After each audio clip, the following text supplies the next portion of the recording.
The sweet spot is an area where you get extraordinary results with significantly less effort. Welcome to the Empowered Podcast, episode 14.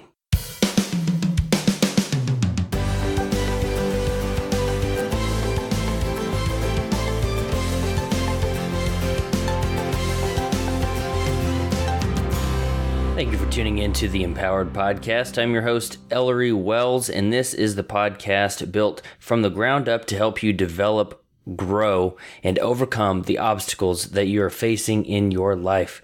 If you're listening to this on Friday, January the 3rd of 2014, which is the day the podcast released, I hope you're listening to this on your way to New Media Expo. That's where I'll be over the next few days. Looking forward to meeting fellow bloggers and podcasters, learning all kinds of interesting and fantastic new things so that I can bring them back and put them on the blog at empoweringthe80percent.com and take what I learn and apply it to the Empowered Podcast. In today's episode, I share my conversation that I had with Scott Fay. Scott started his career as a landscaper in Florida, and his path crossed with John Maxwell. Yes, the one and only John Maxwell, the author of 60 or 70 best-selling books on leadership and personal development. And Scott, a few years ago, helped John start the John Maxwell team, which later went on to train tens of thousands of coaches all around the world and literally impact the life of millions. And it was really an honor to speak with him. And we talk about Scott's new book called Discover Your Sweet Spot, the 7 Steps to Create a Life of Success and Significance. And I hope you pick out the book. I'm working my way through it right now, and actually at the end of January, I plan on giving away my copy of the book. I haven't written in it, I haven't highlighted in it, but if you will go to empoweringthe80percent.com/EP14, as in Empowered Podcast 14, and leave a comment in what you loved about the interview. You got to do 2 things. You got to leave a comment and tell me what you loved about the show. You will be entered to win my review copy of Discover Your Sweet Spot. So I hope you'll do that. And without further delay, we'll head right into the interview. Oh, real quick, if you are going to be at New Media Expo, we call it NMX on Twitter, that's why I said that. If you're going to be at New Media Expo in Las Vegas and you listen to the show, will you let me know? That'd put a big smile on my face, and I'd love to connect with you if you are going to be there. Oh, sorry, one more thing. On Monday evening after New Media Expo gets out, I will be hosting a meetup at the In-N-Out Burger just a mile and a half south of the Rio Hotel at 7 p.m. Pacific time, and I would absolutely love to see you there. We've got a growing list of blog readers and podcast listeners that will be there, and I look forward to seeing you there as well. So again, without further delay, we'll get right into the interview with Scott Fay.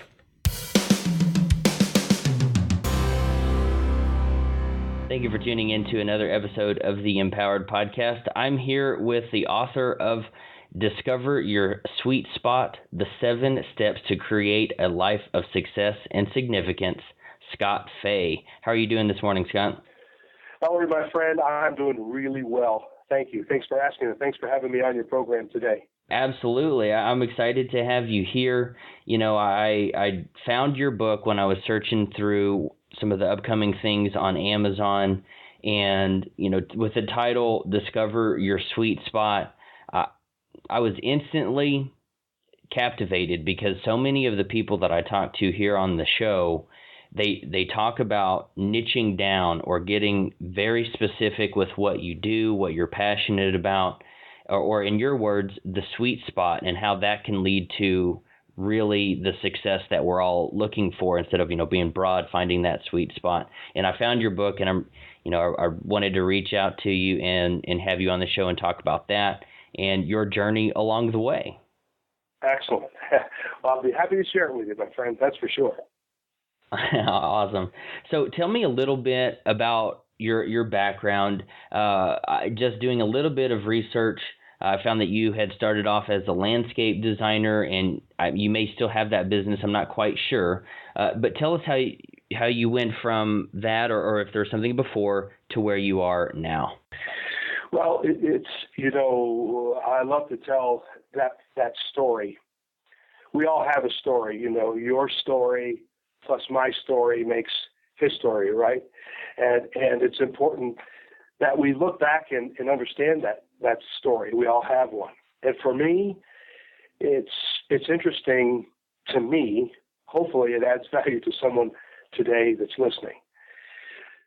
That I grew up in an environment thinking that someday I would become somebody. And that somebody, is different for all of us. For some people, somebody means you have a degree with a certain designation. But for others, somebody means you live in a certain neighborhood, or you drive a certain car, or for some to be somebody, you have a certain amount of money in a bank account. For me, somebody was the occupation. Someday I wanted to be somebody with a big job and big responsibility. And I don't even know if I would have said it that way, but that's what I was feeling.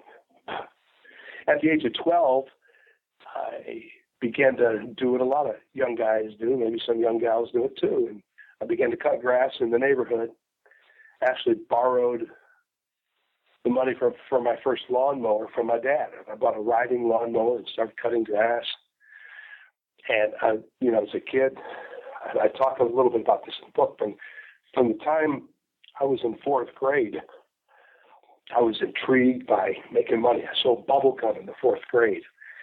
Now I'm cutting grass, and that grew. In fact, it grew to the point in high school I was actually able to sell that with the truck and the equipment that I had built up, and had a couple of my buddies working with me, and sold that little landscape lawn maintenance company for enough money to pay for my first 2 years of college, and went off to school, started the whole process all over again. And the whole time I'm doing that as a means to an end. That's to make money. I was having a lot of fun, but I didn't think that I could be somebody as a landscaper. And so I went off to college and did that, built another company, and then sold the company I had in college. And then went off to be somebody. And at that point, somebody looked like working in inner city ministry with underprivileged kids, which is really a phenomenal calling. There's just one problem. It wasn't my calling.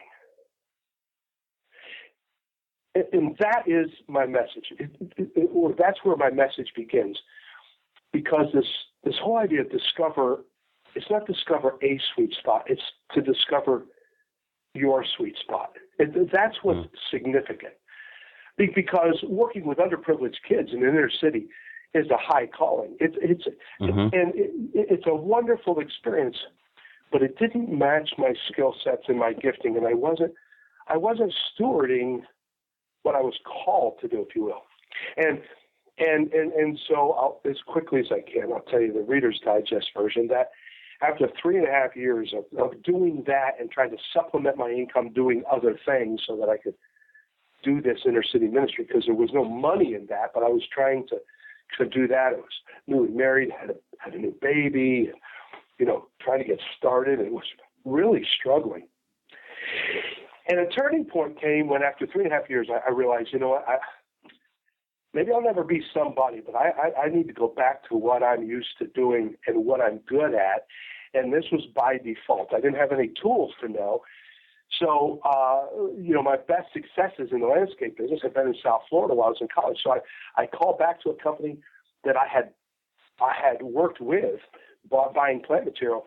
I want to move back to Florida, and I'd love to work for your organization. And they flew me down. Here, a young guy. They flew me from New York, put me up in a hotel, wined and dined me. I interviewed their leadership team. There was about 140 people in the company at that time, and back in the day, that was nice sized landscape company, and I was feeling pretty good. And after 2 days of interview and wining and dining and all of that, Mr. Rude Roy Rood, sat me down in his office. And we had a conversation that forever changed my life. And he gave me a sentence that at that time, he made a statement to me that turned out to be what I call prophetic and didn't even know it. He looked at me. He was an older gentleman. He's passed away now. He passed away a couple of years ago at the age of 92 years young, and I miss him greatly. And he sat across the table from me, and he said, I'll never forget these words. He said, Scotty, you have something to bring to the table. And if you're willing to go through the process, the table has something to bring to you. We'd like to offer you a job. Now, I'm 20 something, on the young side of 20. They just phoned me down. They just wined and dined me. I've met with their leadership team. It's been 2 days. And I kind of lean back and I'm licking my chops, man. I'm thinking, okay, I've got something to bring to the table. If I'm willing to go through the process, which I didn't give that piece of it much thought, I just heard I've got something to bring to the table, and the table's got something to bring to me. Bring it. I like the table, and I like what's on the table. Bring it. And he says, Scotty, here's what I'm thinking. I'd like to offer you a job pulling weeds.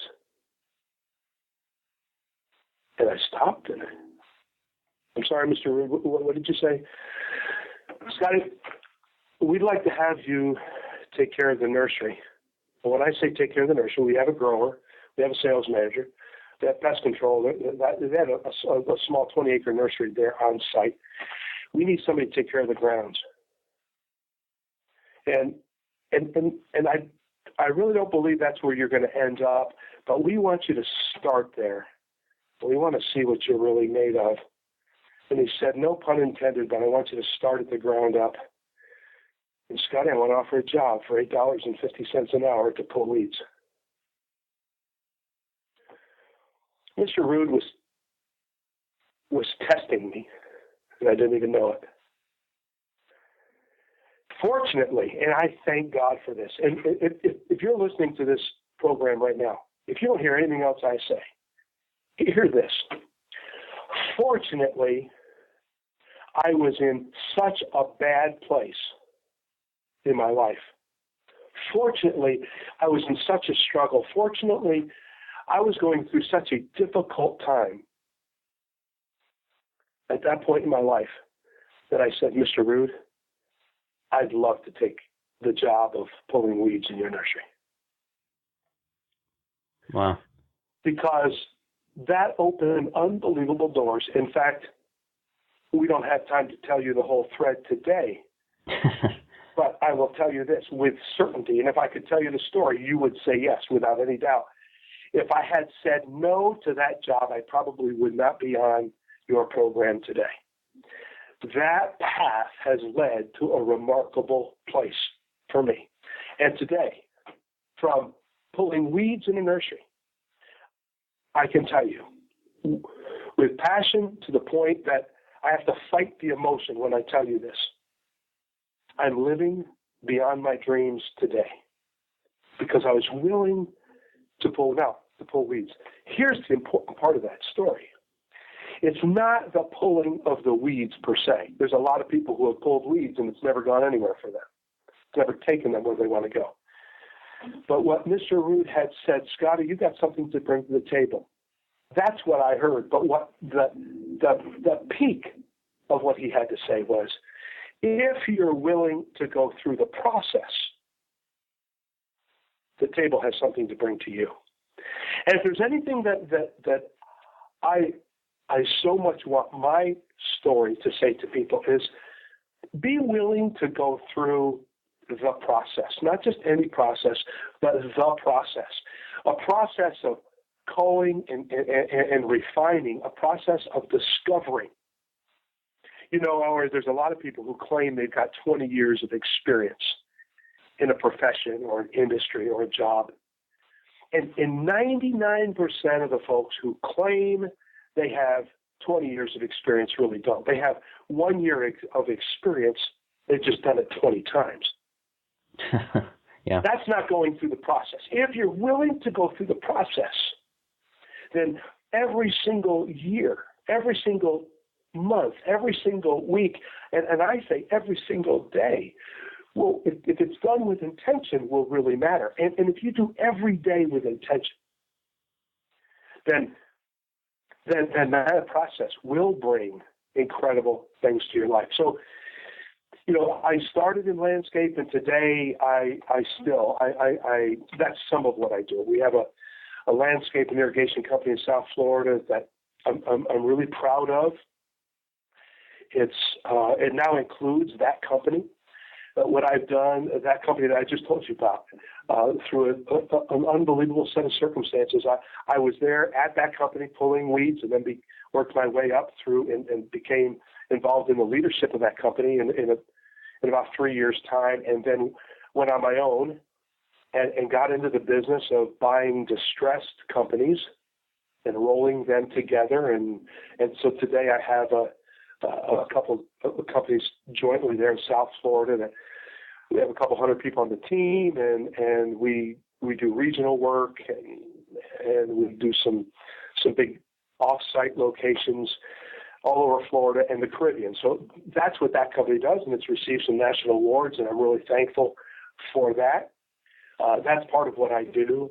I do some real estate investing for myself, and then now, because of all of that process, I also get to do what we're doing today. I authored this book, Discover Your Sweet Spot. I'm the vice president of John Maxwell's company called the John Maxwell Team, where we certify speakers, trainers, and coaches. We have coaches now. We started that company about 3 years ago, and we have coaches in over 100 countries around the world, and I'm part of that and teach that. So, to say I'm a landscaper, I am. That's part of what I do.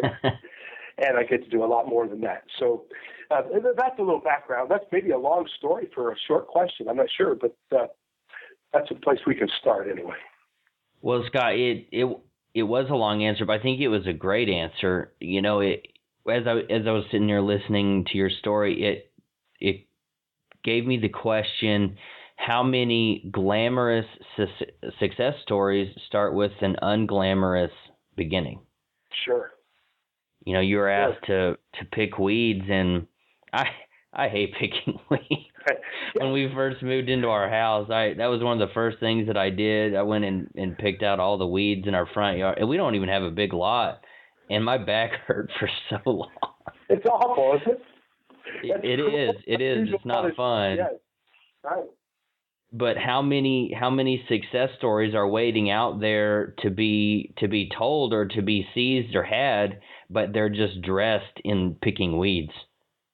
You're absolutely right.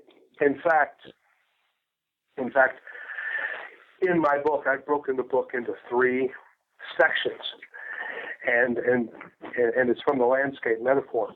To build a life of success and significance, you have to design, build, and maintain this life, and I hope we'll get to talk about the designing part quite a bit today. And then in the building part, after we decide what kind of a design we want, we have all that intention put in place, then I show up with my guys. And one of the very first things we do is we prepare the site. We don't install until we prepare the site. One of the first things you do is you get rid of the weeds. And so that's the metaphor. That's what we do in that. But let's talk about that for a second. And your point's really well made. Not only are great success stories really started with something very simple and unglamorous like pulling weeds, it's not only part of it. I would profess or teach or share that it's mandatory, because if you don't pull the weeds in your life, like if you don't get rid of the things that don't belong there, they're going to cause you trouble the rest of your life. If you have issues or habits or character flaws that you don't address early on, then it's going to be a problem your whole life. And so we talk about that in the book. Napoleon Hill in Think and Grow Rich talks about the fact that when he interviewed 500 of the most successful people in the world, And these weren't just short 20-minute interviews. He spent significant time with, I think it was 5 sitting presidents, and with people like Ford and Edison. And I mean, like, basically almost lived with some of these people. And he found that they eliminated these weeds early in their life in such a way, they made the big decisions early. So that he says successful people that he interviewed were then able to make all the other decisions quickly and easily, and seldom if ever changed their mind because they had eliminated those weeds. So I'm sorry, I kind of went off on a little tangent there. You hit a button for me, and I. No, that's good. One of the questions I try to ask everyone is along this process of getting to where you are is what are some of the things that you've stopped doing? And we can circle back to that later, but I think that's a good point that you mentioned. You know, pulling weeds, that's stopping the weeds. In life, that might be wasting time or watching too much TV. You know, that could be a weed that you have to pull out or something that you have to stop doing. So I think it's absolutely relevant. You know, and if you're talking specifically about a sweet spot, it's not sweet spots plural or a sweet area. It's something very specific. And if you can trim away all of the fat or sharpen the pencil or sharpen your axe or saw, I think is what, I forgot who says sharpen your saw. Maybe that's Stephen Covey. Stephen Covey, yep. Yeah, so it's all about getting very narrow and focusing not only on what you're good at, but delegating or removing the things that you're not good at or you shouldn't be doing in the first place. So I think you had a great answer to that. Thank you. Absolutely right. Yep. So with that, go ahead. Oh, go ahead. No, I however you want to go. I early on would like to talk about what the sweet spot is because we're referring to it often, and I think it's important to talk about that. Would this be a good time to do that, or do you want to? Should we do that before or after we talk about the design part? Because I know you mentioned wanting to go into the design. Which order works best for the listener? Well, yeah. So let's do that. There are 3 major phases really when we follow this system of building a life of success and then significance. And there's 7 steps, and those 7 steps are all built inside of these 3 phases, which are design, build, and maintain. And the way I like to describe that is, if you called me up and said, "Hey, we'd like to have your company come out and landscape a project for us," and we don't just show up with trucks and equipment and turf and plant material and trees. I mean, way before any of that happens, we sit down and we get very intentional. And we're gonna do a design, and then we'll do the build and the maintain. Let's talk about the design. So the design part of it is it includes, but it's not limited to your wish list. It's very intentional, more intentional than most people think when they first call us out, because not only am I going to ask, what do you want this to look like? More importantly, I'm going to say, what do you want to use this space for?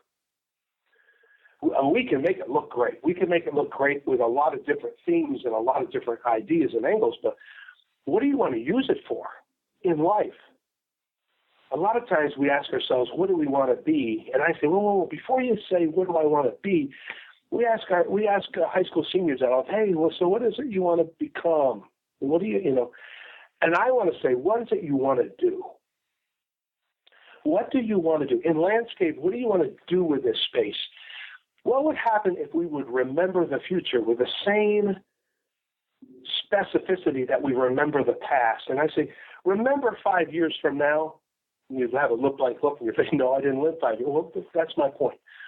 So remember back 5 years ago and pick out some things that you remember. And with that same specificity, I want you to remember 5 years from now. I want you to go remember forward. And what do you want to be doing 5 years from now? Who do you want to be doing life with? What kind of things do you want to be about, busy about? That's what we call a busyness schedule, a busyness plan. Everybody's heard of a business plan. I'm talking about a busyness plan. What do you want to be busy about doing? And so in the landscape, we say, what do you want to do with this space?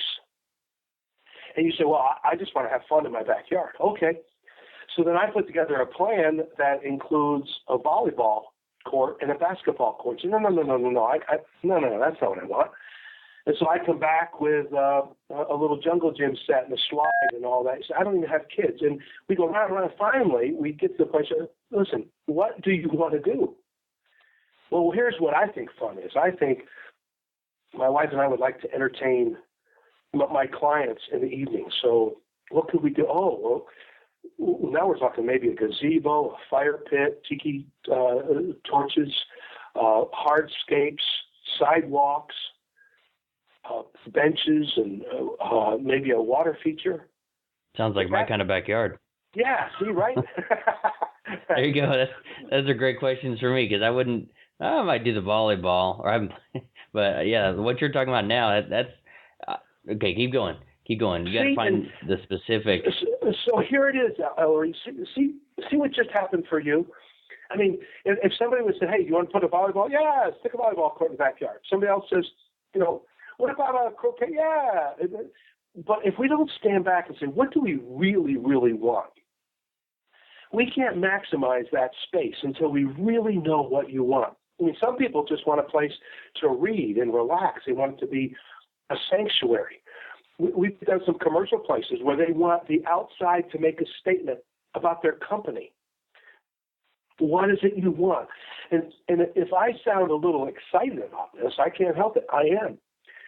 Because I have the chance of doing what we call these 2-day life plans. It's a one-on-one process where the client comes in, spends a couple of days with me, and we build a life plan. And the lights come on for people 45, 50 years old, that have 45 or 50 years old, that never thought about what they want to do with their life.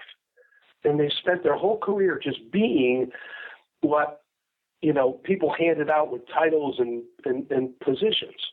So, design. Build a life. Design a life that includes what you should be and what you should want to do and all those kind of design. And then the middle part of the book is then we build it. There's processes to build it. And the third part is the least exciting, and it's true in the landscape. It's the whole hum phase, and it's the phase that really matters. It's called maintenance. And we can design a great life, and we can even build it. But if we don't maintain it, it falls apart. On the other hand, if we do maintain it, trees mature and bear fruit. Plants mature and blossom and put out flowers. The turf grows in thick and becomes healthy. But that only happens through the process of time, of pruning and fertilization and proper watering and proper drainage. And you can look all over the world right now. There are Olympic sites that had an incredible design. They were built in a magnificent way, built out, but they've never been maintained. There's Olympic pools all over the world that are full of frogs and tadpoles. There's stadiums that are literally falling apart, that were designed in an incredible way, built to handle hundreds of thousands of people, but have not been maintained and are falling apart. There are people who have gone off to college, started their careers in a great way, but have not been willing to take the day-to-day processes of maintenance, of having an internal compass that would bring them to the place where they understand what Jim Rohn said, if I want to do or have more, I have to become more. A life with an idea that if I would just grow by 1% a week, I could become 50% better a year. Even if I took 2 weeks off for vacation and had no compound effect, 50% better a year. What would happen if we all were 50% better a year? That's what happens to people who then become an overnight success after 20 years of hard work. 20 years of hard work, and they look back and say, wow, that person got lucky. No, that person was intentional. Well, Scott, let me ask you a question, because I agree with what everything that you had said. However, what happens to someone who goes through the design process, the build process? They go to college, they get the degree, they study and everything, and they get a few years into their career, or 20, and they decide that they don't like the maintenance. Did they design and build wrong, or is there flexibility in the sweet spot plan to redirect and go in a new direction, or should that have been your direction all along? Well, first of all, it's a great question. And secondly, it's never too late to readjust and get it right. Never. Stories are to look at what happened with the Colonel with Kentucky Fried Chicken. It was the late 50s, early 60s when he finally got it right and built an empire, right? So it's never too late. But I think that the answer for the question is let's go back. No matter if you're in high school listening to this, or in college, or you're 65 years old, or anywhere in between, let's go back to the design place. And if you haven't done the design, do it now. And to some extent, I don't care where you are in the spectrum of life. If you're young, the good news is you got your whole life to get it right. If you're older, the good news is you've got a lot of experience to draw from and you can get it right. So I don't really care where you are in the spectrum. Let's just get it right. Here is the idea right here with the sweet spot. It starts with the sweet spot, and then we design downstream of that. So what is the sweet spot? The sweet spot, we've all experienced it. If we've ever hit a ball with a baseball bat, tennis racket, or a golf club. I've shared this with hockey players, and they tell me there's a sweet spot on a hockey stick. Football players tell me that when you hit the ball on the sweet spot, there's actually a specific bone on your foot. There's a spot on your foot. It's the sweet spot. And when you kick the football on the sweet spot, it has the same thing we're talking about. This is true in archery. This is true in a lot of things in life. There's a sweet spot. What is it? It's when you connect with the object in a specific place. Now, stay with me here. Put yourself in that spot. If you've ever, for me as a kid, was playing baseball. I've experienced a little bit in tennis, once or twice in hockey, but it has a special sound. It has a special feel. You know that object is going. You know exactly where it's going when you hit it. When you hear that sound, you feel that feel. You know that ball or that puck or whatever it is going exactly where you intended it to go. And here's the most important part. You get extraordinary results with significantly less effort. Now, can you imagine living your life, getting to the place, earning the right, like having the target in mind to live your life in such a way where your life has a special sound. We call that harmony, where it has a special feel. We often refer to that as being in our groove, if you will. Where when you do something, you already know the results that you're going to get. And most importantly, the results that you get are incredible results with significantly less effort. To capitalize on that, think about this in the sports metaphor. When you first hit that object on the sweet spot, the first time it happens, it's by luck. And when you connect with that object, you go, wow, what was that? I'm not a golfer, but I've golfed enough that it's happened once or twice, and you literally probably that's all it's happened is once or twice. Yeah. And you hit that golf ball and go, wow. I mean, it has that sound, it has that feel, and that ball just goes. So the first time it's by luck. And then the more you play, the more it happens. That's what we say, the harder I work, the luckier I get. It's just by frequency, it's by persistence. Then there comes a point for the serious athlete or the enthusiast for the sport, if you will, who say, wait a minute, what do I need to do that consistently? Like, I don't want anything less than that. If I'm going to hit this ball, I want to hit it on the sweet spot. I want to know where it is, how I do that. That's what I want. And then we work towards mastery. I think the same thing is true in life. At first, every once in a while, we bump into it, and we call that luck. And then we see people who seem to excel more than others. What they're doing is they're taking, well, first of all, they're probably working harder than other folks, and they're getting more at-bats, if you will, and just out of frequency. They're getting more luck because they've just got more at-bats. And then there comes a point in their life where they say, you know what, wait a minute. How am I standing? What am I doing? What's the approach? How am I holding the bat of the club, the tennis racket? What's going on here? Maybe they hire a coach. Maybe they film themselves, whatever it is, but they find out whatever that secret is, and then they go for it. Now it's not luck or just by chance or even persistence. It's not just practice, it's perfect practice, and then they go for it. In life, I believe that's what we can all do. And if you're a young person, you can start out right away just looking for, where does the sweet spot show up in my life? If you're an older person, you can reflect back. I love to do this with people that have some years of experience under their belt. One of the things I love to do is say, let's make a list of all your successes. Then let's make a list of all your failures, and let's find the commonality. And they'll find common things that when they're having failures, that certain things just always show up. They know what to avoid. And when they make a list of all their successes, certain things show up and they know what to look for. And when you take those two, that's just one of 18 different processes we do in the life plan. You put those two things together. Now you're really starting to go for it. So what does that look like in the book? Well, so you understand the sweet spot. I believe in life it's finding out three things. What's my purpose? Then what are my passions? And then how can I have a plan? Purpose, passion, and plan. Purpose, knowing who I'm designed to be.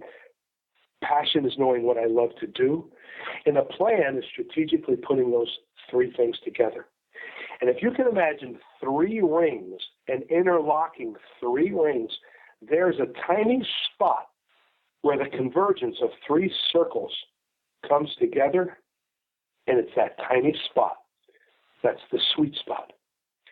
Can you imagine living your life where all you do is you focus your attention on just those things that fall in the convergence of your purpose, your passion, and your plan?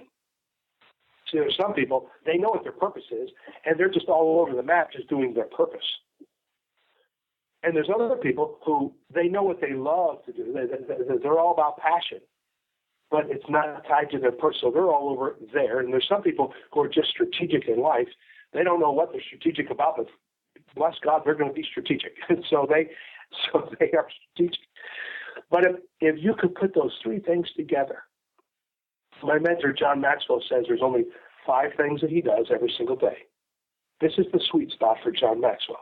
He says every day he reads, he writes, he files, he thinks, and he asks questions. Every day he reads, writes, thinks, he files, and he asks questions. Every day he reads, he writes, he thinks, he files, and he asks questions. And he's taught this for years. And I've spent enough time with him that I know firsthand every single day that's what he does. And he doesn't do other things. And people will ask him to do other things. And if it's not read, write, think, file, or asking questions, he doesn't do it because that's the sweet spot for him. If you've ever read about some of the other greats, Tiger, when he was really in the groove, if you ever read about the regiment of Tiger Woods, what he does he doesn't get involved in marketing and all these other things. He's one of the biggest marketers in the world, but that's not what he does. He focuses on golf. He has people who position him and use what he does for marketing, but he focuses on the golf. John focuses on writing. He's written 73 books or something like that. Wow. So here's the question for all of us. What should we focus on? How do you find that, Scott? I mean, there's a lot of, I have a lot of things that I'm interested in. I like talking about technology. I like talking to people like you for the podcast. I enjoy writing. I like playing video games too. How do you find the one that is your sweet spot? Well, so that's a great question. And I think there's a few things. One is, I think everybody, whether you do it with me or someone else, I think everybody should do a life plan of some sort where you get away from all the noise and you sit down with a mentor or a system, or if nothing else, by yourself, aside from all the distractions, and just really delve into some serious reflection. What am I good at? And I have some questions maybe that would help. These are 8 questions that help us get started. I mean, there's a whole awesome program. But the first start with what I call the best questions. What am I best at? Just make a list of the things you're best at. It sounds like a pretty basic question, but sometimes we haven't even considered that. What are you best at? Now ask yourself a question. How do I become best at it? Like, are there ways I can improve? What am I best at? How do I become best at it? When you look at that, ask yourself, could I become world class in this, or is there something else that I could become world class at? Now, when I say world class, I don't mean that competitively or comparatively with anybody else. I'm just saying when you look at your whole life, what is it, the thing that you could become world class at? What is your thing? What's your secret sauce? So what am I best at? How do I become best at it? And the third question is, who do I best serve with it? There's a lot of reasons to ask this question, but one of the reasons is it becomes a filter. It almost becomes a litmus test to see if this is really something you should be about. In other words, if you discover what you're best at and you know how to become best at it, but then there's nobody to serve best with it, then you're answering questions people aren't even asking. So, to be relevant, let's know who we could serve. You could be the best underwater basket weaver in the world, but there might not be a big demand for it. Yeah. And so to live in a sweet spot, we really do. We have to get out of the theoretical clouds and be very practical about this, because, again, let's begin with the end in mind. Another Coveyism is at the end of this thing, we've got it's bred in all of us to become significant, and significant comes when we serve others. So if we don't start out doing something that can actually serve others at some level, some point, then it's not really an area that you probably want to give your life to. So, what do I best at? How do I become best at? Who do I best serve? The next 4 questions are for effectiveness. Well, and you've probably heard them before, but what do I need to start doing? What do I need to stop doing? What do I need to do more of? And what do I need to do less of? So start, stop, more, and less. What are the things I need to do more of, less of, start doing, stop doing? And then the 8th question can be, what am I missing? Or what's going to make the biggest difference in my life? Or I have a whole book of questions. But number 8, I usually just make it a general question of, what am I missing? And then from that, there's just endless different processes, including the list of successes and failures, and knowing what my another great clue, and then we can move on, is what are my compulsions? What are my drives? What moves me? What makes me laugh? What makes me sing? What makes me cry? We could take our whole time just on those 3 questions: laugh, sing, and cry. Yeah. So, how did you get connected with John Maxwell? He's, like you said, he's written 70 plus books. I've read probably half a dozen or so of those. He's kind of an icon in the leadership, personal development arena. How did you get connected with him? Because he wrote the foreword for this book, and a lot of people would want to be connected with someone like that. How did that work for you? Well, I love to tell the story how at one point in my mind, I was just a landscaper. And as long as you're just anything, you will hold yourself back and never really get to do what we're talking about today, and that is to live in the true sweet spot. And you certainly will limit yourself on how much success, and you'll probably never hit significance if you're just anything. So there was a point where I was just a landscaper, and in my mind and in life, that's what it ended up being. And then I came across John's stuff. His first book that I read was Developing the Leader Within You. and then developing the leaders around you, and then success journey and progress, and then the 21 irrefutable laws of leadership. Man, I was taking this stuff in and reading it, and then I began to teach it. I began to teach it in my company, and I began to teach these principles in my church. I'd buy his kits and teach them every Sunday night in my church to other leaders. And of course, the greatest way to learn something is to teach it. So I was teaching it so I could learn it. I was just on this journey. And as a result of that, my landscape company was growing.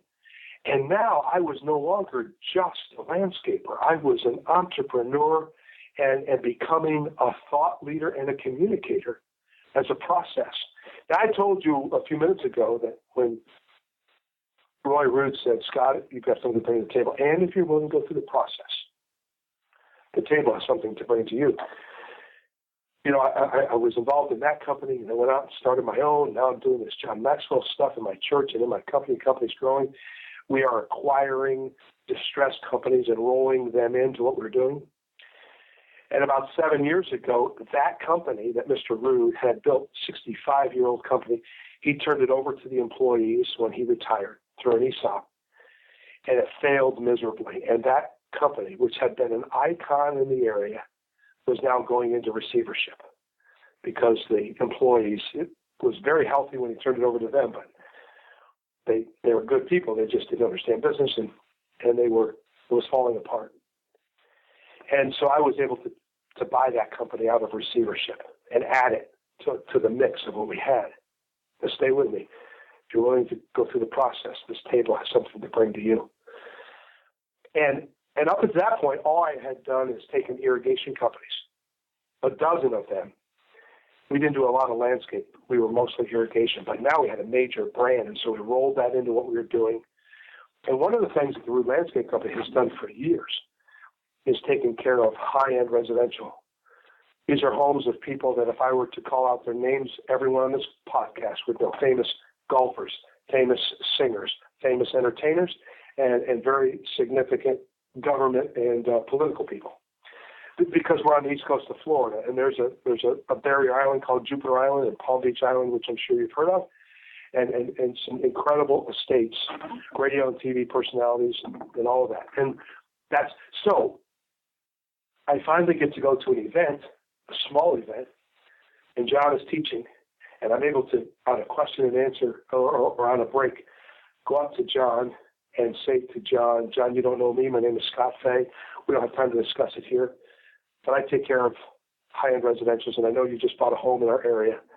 John, you have changed my life, and I want to take care of your home the rest of your life. And I handed him my card. There's 30 guys standing behind me to talk to him, and I just left the line. 3 hours later that afternoon, John called me, and I went down and sat with he and his wife, Margaret, and we started taking care of their home. And we forged a relationship. Now, this isn't just luck.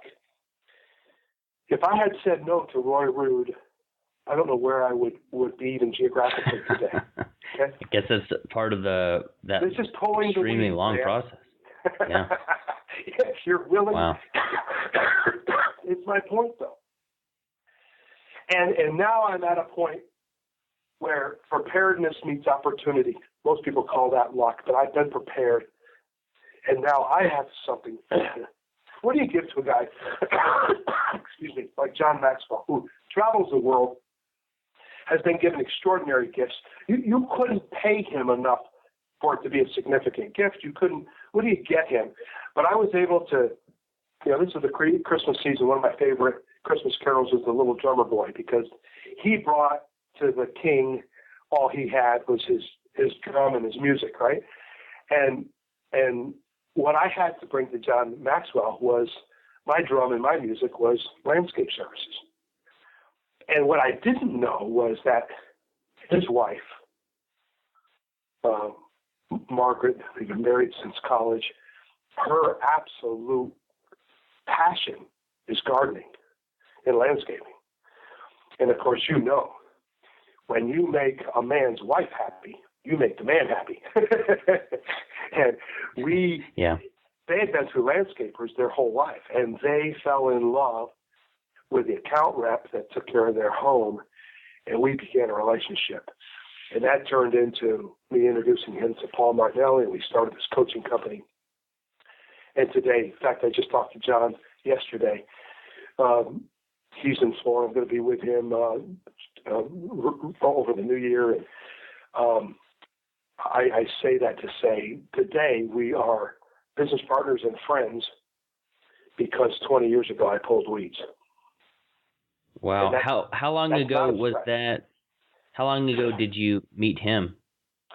That relationship started that way 7 years ago. I had read about him. I had gone to his events, but our relationship started 7 years ago.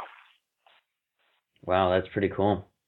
There's one thing before I've got a few questions that are in addition to talking about the book. Do you still have a few minutes, or do we need to? No, I'm good, man. I have a hard stop at about 10:50. Okay. So call 11. Is there special significance to one of the phrases that John puts in the introduction of the book? And when I read it, it resonated with me. And if there's a story behind it, I'd like to get that. He says intentional effort versus casual commitment, and how that plays into your background. Is there a story behind that? It's either intentional effort versus casual commitment. Well, absolutely. It's part of this purpose. Excuse me, I'm fighting this cold. Purpose, passion, and plan, and everything. When you understand that living in a sweet spot it becomes a very meaningful, specific way of doing life. Instead of a wandering generality, I become a meaningful, specific. And so John is very much about it. And if you're going to be a partner with John, you're going to be very much about it. One of the things we believe in our business is that we surround ourselves with people who believe like we believe, but think different thoughts. I'm not interested, and I have several partners in different ventures that I'm not interested in being with, really partnering with people who aren't intentional about everything they do, because all we have is time and energy. I mean, money comes and goes, but with time and energy, so it's got to be very intentional. So let me put meat on the bones. When we first started working together, I don't know if you know this or not, but John does a recording that thousands of people listen to every month. It's called the Maximum Impact Club.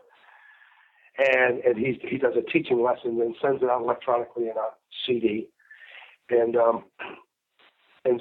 so he does those. Typically, if he's with Amway or Coca-Cola or Mary Kay or Chick-fil-A or IBM or Ford, while he's doing a teaching, he'll record one of the teachings and then put that on the CD. And it's nice for the person, the host, because they get some PR, goes out to his folks, and he's teaching anyway. But every once in a while, he'll call me. And the first time he did, Scott, I need to do a Maximum Impact recording, and I'm here in Florida, and I could do it somewhere else. But look, if you just want to put your people together, I'll come and do one for you. Now let me hit pause here. If John goes out and does a luncheon or something, and I don't mean, I think it's appropriate to share. It's a $50,000 or $60,000 experience. If he does a keynote, it's a lot more. If he comes for a day, it's a lot more. He's going to come and teach my team for free. Wow. Yeah, I couldn't, right? So that's not a day you call in sick. No. But here's what. So I have a point to this, and as you're coming to find out, everything's a long story. But what I do is, if he's going to come and talk to me, then I strategically now put the right people in the room in addition to my team. So, for example, my good friend from John Deere, because we buy John Deere products, a good friend who is in senior. He's a VP, a senior vice president at John Deere. He flew in for it. And, of course, all my local, like my CPA, my attorney, some of our biggest property management companies, their folks, landscape architects. Yeah. I had all of them in the room. And when John came in, I had a table of VIPs right up front. and we raised money for his nonprofit, and we did a whole bunch of things all in one fell swoop. And none of that was at his asking. And when we left, he said, Scott, I've never seen anybody be more intentional. I mean, I just thought I was going to teach a lesson to your people. And you've added value to me. You've introduced me to some people I needed to be introduced to. You helped me get my message out to people I want to get my message out to. You added value to your vendors. You add value to your team. Your team saw your relationship with your vendors, and he gave me a list of about 20 things I did. I didn't even realize. I mean, and that's the backstory. Wow. Of being intentional. Yeah, I think I did an exercise with a book club that I led. Is probably about a year ago now, or at least 6 or 8 months, and we did, like you had mentioned on the design part about the stop, start, or continue. And at the end of this exercise, me and 5 or 6 other people, the underlying word in how we all needed to be better, whether we stopped something, start something, or continued something, all came back to that word intentional. Yeah. And when I saw that in that foreword, I was like, there's got to be a story behind that, intentional effort to improve, whether, like you said, that 1% per week or whatever. You have to be intentional with your time, with your efforts, with what you do and what you don't do. So thank you for sharing that story. Being as a guest on the Empowered podcast, I wanted to ask you, Scott, what does the word empower mean to you? Oh my, that's such a great word, and it's a full, rich word. If I empower somebody, I give them, I unleash their hands. I feed their mind, their soul, and their body to the extent that's possible. In other words, their mind, I give them an idea. Their soul, when I empower somebody, I give them a vision that takes them on a mission. I don't just give them the idea, but I give them the why. And their body, it calls for action. When you empower somebody, you give them an idea, you give them the why behind the idea, and you call them to action. And there's a lot of people who do one of those 3 things, or they make an attempt. We call them motivational speakers, or lots of different titles we give them. My desire, and what I see you doing, is you're not a motivational speaker. You're a motivational teacher. You're motivating people, and you're giving them the tools, and you're giving them the backdrop. Your questions are all about the why. Tell me what's behind that, so that we understand not only just how we're going there, but why we're going there. What can we expect when we get there? So, again, long answer for a short question. I love the word. No, that's good. Actually, I don't usually talk about my blog all that much on the podcast, but I wrote a blog post several months ago about the only question that matters, and it's why. Yeah. I use the example. Well, I won't get into it, but the reason. Do what? Yeah, what's your example? I want to know. Well, I led into it, and it sounds kind of morbid, but it's not. There's 2 men, and they're both standing over someone that they have just shot. Like I said, it sounds kind of morbid. But if you don't look at the why, you put them both in jail. But if you look at the why, one of them, was someone trying to rob a convenience store or something, and the other one was defending his family. Mm-hmm. And the why makes one a hero, and the why makes the other person a convict or a criminal. Sure. And two men in the exact same position, the only question that matters is why. And how often do we go through our life with, here's the results. Well, why did you get them? I ended up here. Why did I end up there? What did I do? And that's what I talked about in that blog post. I think it was called the only question that matters. And I was working with somebody at the time, and that came up, and that story came into my mind, and so I decided to write about it. But I think it's still pretty important, and I think it ties in with what you said, is you've got to discover your why. Simon Sinek wrote the book Start With Why. but I think it's a pretty important question. It really is. And look, can I just say this? If that question doesn't get you where you want to go at first, go 3 levels deep. In other words, what do you want? And you say what you want. Why do you want that? And you say why. But it's not really. Then why do you want that? And why do you want that? And if you just keep digging down with that word that you're talking about, why? Probably 3 or 4 generations down, you'll probably get to the real why. It's worth digging for. It's a great question. Yeah, isn't there a Japanese word like kaizen or something? Yes, there is. And you know what? I'm drawing a blank there too, but you're right. Absolutely. Yeah. Scott, what does a typical day look like for you now that you're a published author, you have all of these companies? What does a typical day look like for you? First and foremost, every single day, I reflect and plan. Meaning, this is what that means to me. Every day, I do my day on paper before I live it out in life. And before I plan my day on paper, I reflect about yesterday. And every single day I do this. Every day I reflect and then plan. What could I have done yesterday? What would have made yesterday more productive? This is how you grow by 1% a week at least, and sometimes much more. And once a week I reflect over the past weeks before every week on Sunday night I plan as much as I can the future week, and then every day I plan day to day. Once a month I reflect over the past month and plan out the month, and this is the time of year. Right now, I'm going through all of my stuff, my journals, and everything that I have right now, and I'm reflecting. This is my annual review.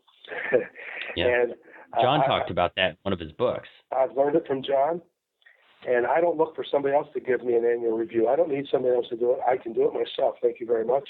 And all of us can. Yeah.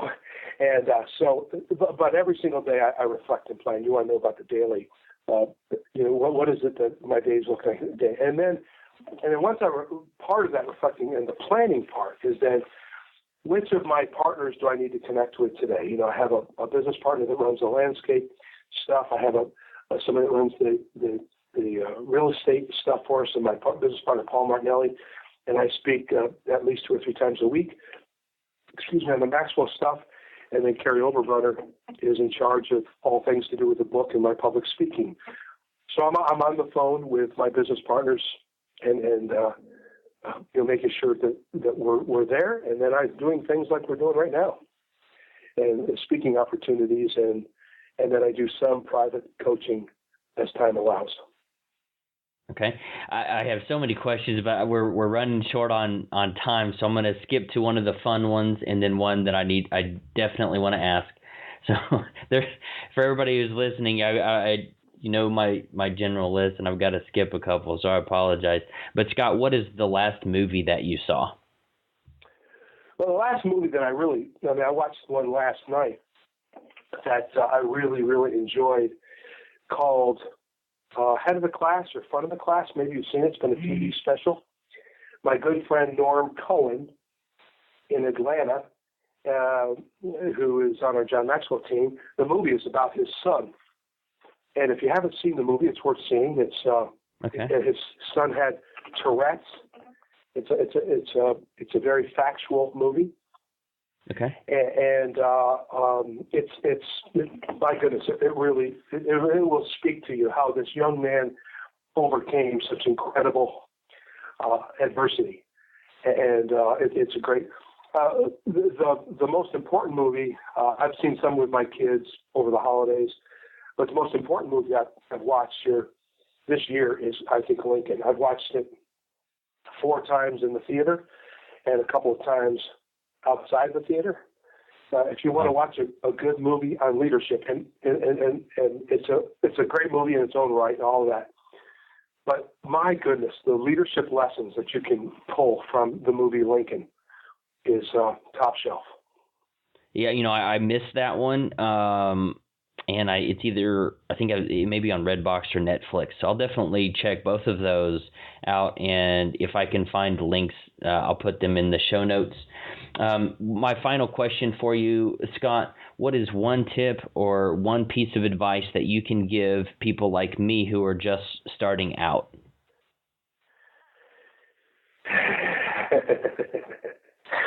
Well, I love the question. I saved the softballs for the end, right? Yeah, right. Thanks.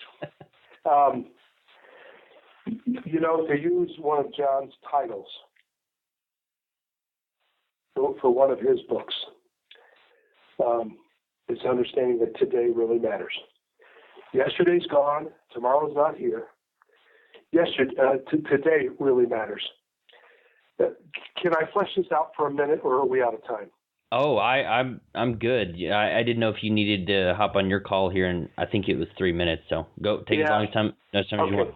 I was just going to take a 10-minute break, but if I have to run right up to the next call, this question, because my version of this is a little different from just what John presents in the book. Okay. That will stand alone. Today matters. But I read something just recently in Success Magazine, which, by the way, I will unashamedly plug Success Magazine. If I couldn't read anything else in the way of a monthly magazine, I would get Success. And Darren Hardy does a fantastic job as the editor and publisher of that great magazine. And he was interviewing Jim Collins a couple months ago, who wrote Good to Great. And Jim Collins, he did a piece in there about luck. And here's what I want everyone to think about when today matters. Is we don't have time to flesh out the whole thought, but here's what I get from Jim Collins. He believes everyone gets a little bit of luck in their life. Some people get a little more, some people get a little less, but everybody gets a little luck. What most people are looking for is a lot of luck. And when a little luck comes into their life, they disregard it because they're looking for a lot of luck. Mm-hmm. And a lot of luck seldom, if ever, shows up. But we all get a little luck. The question is, did you get a little less? Did you get a little less, or did you get a little more? The question is, what did you do with a little bit of luck that you got? I couldn't be more serious about this thought, and I may be able to flesh this out even into a book, because I think this is a powerful idea. Is if today you will take the little luck, and I'm using a play on words. I believe it's favor. It could be called blessing. It could be called a break. Let me just ask you this: or have you ever helped someone in their journey, and you've watched them just squander? Like, you've given them something, and I just didn't do anything with it, and you're just like, my goodness, man, I'm giving you a break here. I'm helping you, or you witness somebody get a break and they just squander it, or they ignore it because they're looking for the big break. And you could look at some of the things in my life and say, my goodness, Scott, you got some lucky breaks. Let me tell you something. I've spent somewhere around $150,000 on my journey to personal growth. The day that John Maxwell took my business card and agreed to call me about his landscape, that same day I had paid $5,000 to sit at that luncheon. 30 people were invited to a luncheon with John Maxwell. He wrote out a check to a local charity. He didn't get a dime. He wrote the check right out to the charity. He did it as a gift to the charity. It was actually a college.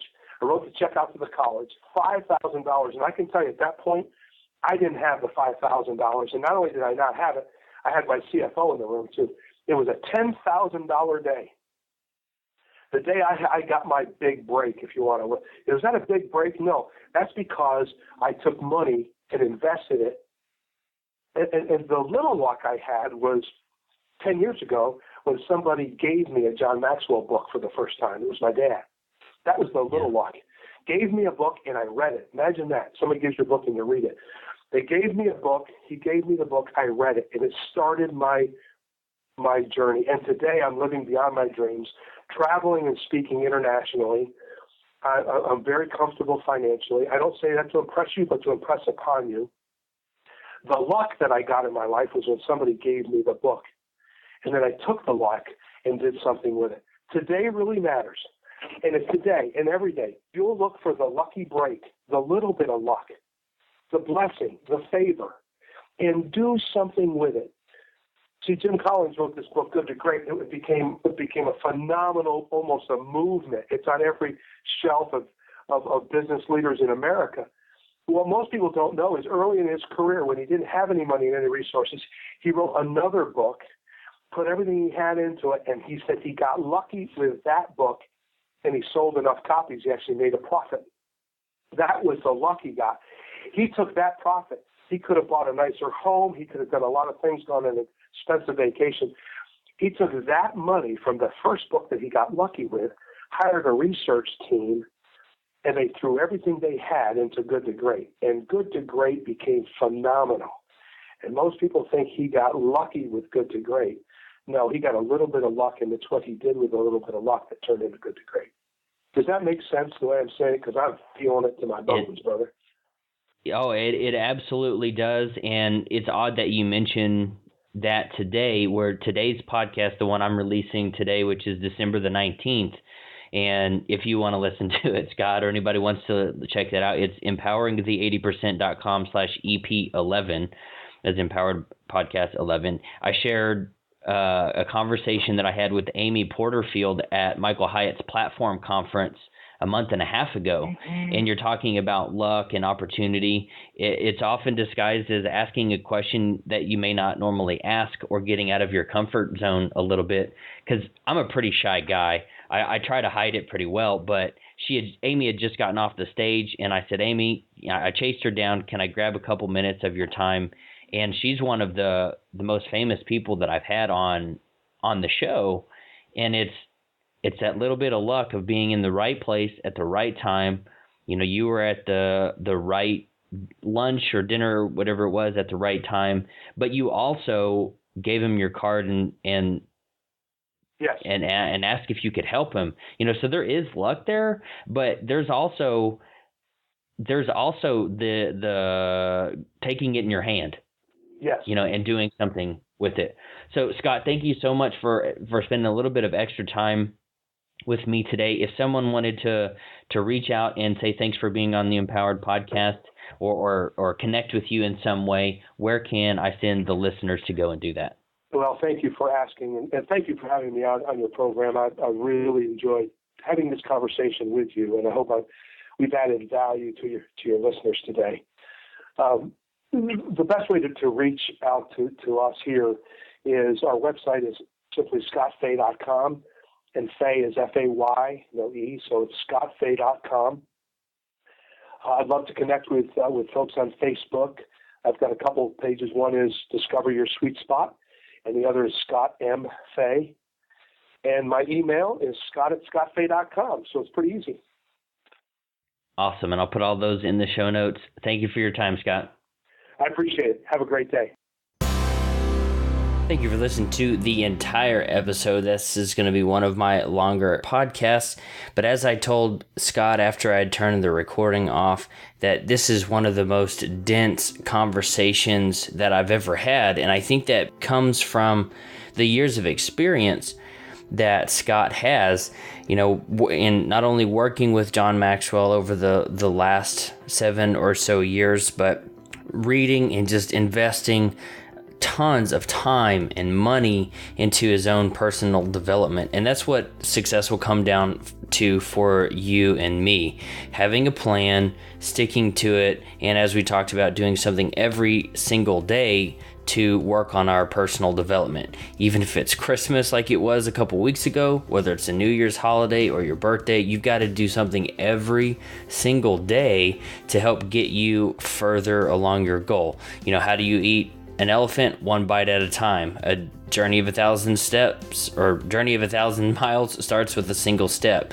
All of those things focus on doing one simple action on a repetitive, continuous basis that will help you get to your goals. If you'd like to win my review copy of The Sweet Spot, again, you go to empoweringthe80%.com/EP14. If you know that you'd like to go and grab a couple copies, one for yourself, one for a spouse, brother, sister, teammate, or something like that, you can also go to empoweringthe80%.com/sweet spot. That's sweet spot without a dash, and that'll take you directly to Amazon. Now, please note that is an affiliate link. It doesn't cost you anything extra. You can still use your coupons and your Amazon Prime and all those things, but that is an affiliate link, empoweringthe80%.com/sweet spot. Thank you for sticking with me. It's almost an hour and 15 minutes into the show. I'm really excited that we've had this much time together today. Again, if you're going to New Media Expo, please look me up so that we can hang out and spend a few minutes together.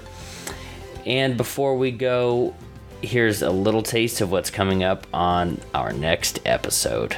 Talk to you soon. One of the things I tell my customers is, if you're coming to me looking for great answers, I probably don't have them. But if you're looking for great questions, those I have.